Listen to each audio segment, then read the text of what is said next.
목사님, 장로님을 받지 않기로 한다고 결의를 하실 때, 어떤 방식으로 혹시 진행을 하는 거죠? 그거는 저는 교리와 장정에 의해서 예. 그 당회 입기 명부를 조사하는 그 시간에 해야 됩니다. 정기 당회 때. 예. 입기 명부 그 시간에 당회록에. 예. 그래서 홍성희 장로 지방의 유보권에 의해서 무기명 투표한다는 얘기를 했고, 그 이유를 얘기했습니다. 11월 4일 주일 낮 예배에 이미 신고를 했고, 주일 날부터 그 시위할 거 다 갖고 왔고, 그리고도 성찬 보좌까지 했어요.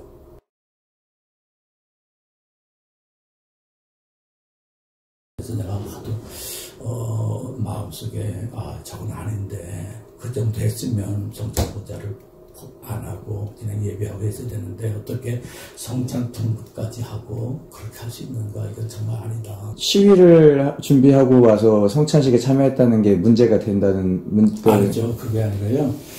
이미 11월 4일 첫 주에 성찬 예배가 있는데 그 전에 이미 신고를 했고, 집회 신고 말하는 건가요? 집회 신고를 했고, 그리고 주일 예배 끝나고 나서 시위하려고 하는 걸 다 가지고 온 상태 속에, 우리는 모르지만 본인은 그걸 알면서 성찬 등급을 했다는 자체가, 내가 볼 때는 그 성찬 등급을 받는 교인들이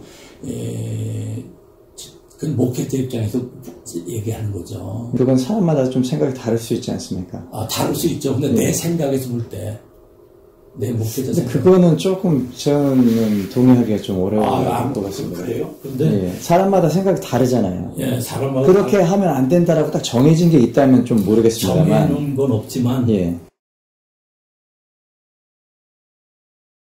우리 사회가 좀 이렇게 너무 흑백 논리로만 생각하는데, 시위라는 것은 약자들이 자기 의사 표현을 할 수 있는 가장 최고의 수단이거든요, 사실은. 근데 그거를 한다고 해서 그게 큰 죄를 진 것처럼 생각하는 것 자체가 좀 너무. 아니, 그거는 제가 선생님하고 조금 다른 차원이, 저는 교우들을 바라볼 때, 교우들이 예수님의 몸과 피를 분급받고 감사하는데, 그 분급해주는 사람이 그런 생각을 갖고 있는 사람한테 분급받았다. 그러니까 내 생각을 얘기한 거예요.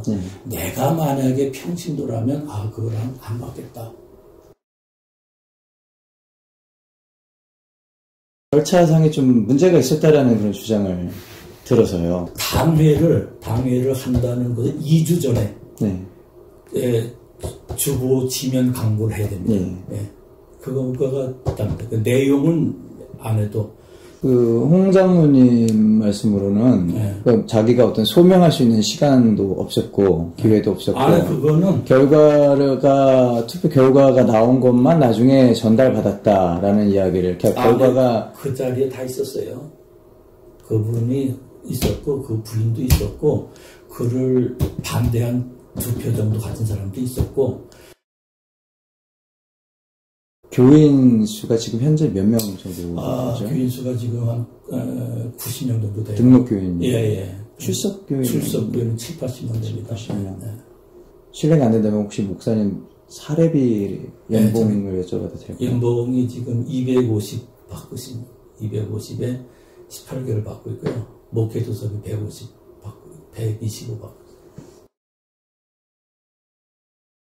전체 목회 활동비 등등을 다 포함하면 1억이 넘는다는 이야기입니다. 그거는 사실무근입니다. 사실무근. 네, 그런 적이 없습니다.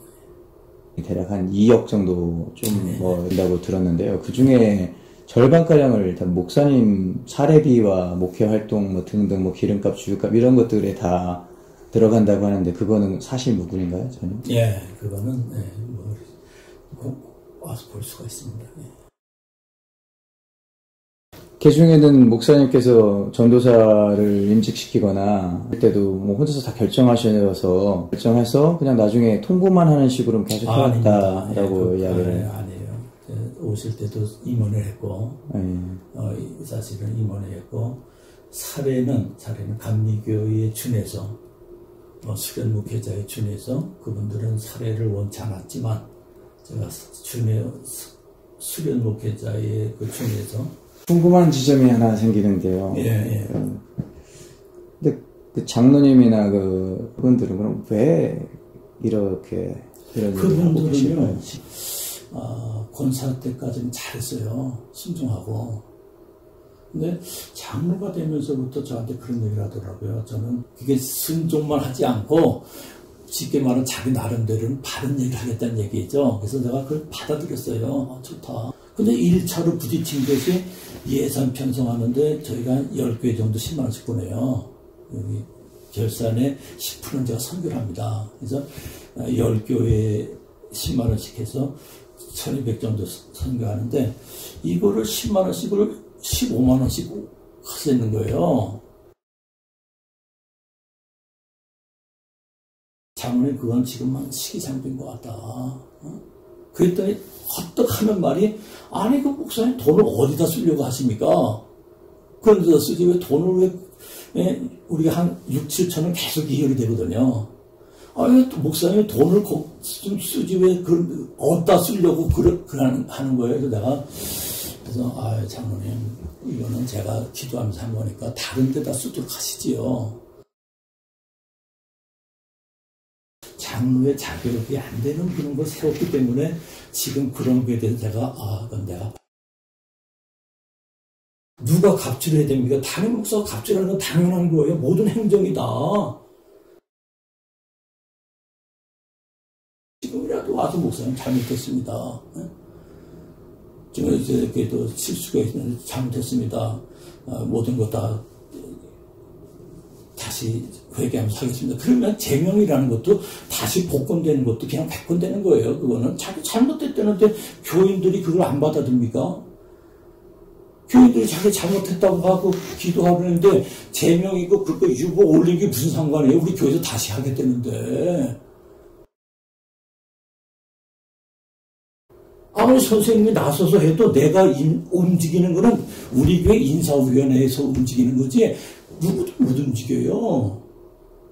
이게 감리교회 법이고 절차예요. 그러니까 지금까지 나간 사람들이 내가 나가라서 한 거야. 아니에요. 지가 원해서 다 나가게 된 거지.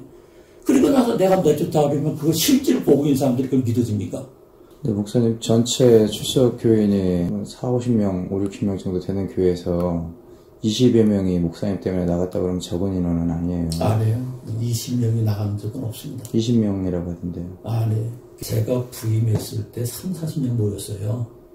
속회가 믿음소망사랑 세속입니다. 그때에 한 원로 명예장로 세우면서 한 속, 한 3가정 정도, 4가정 정도가 나갔습니다.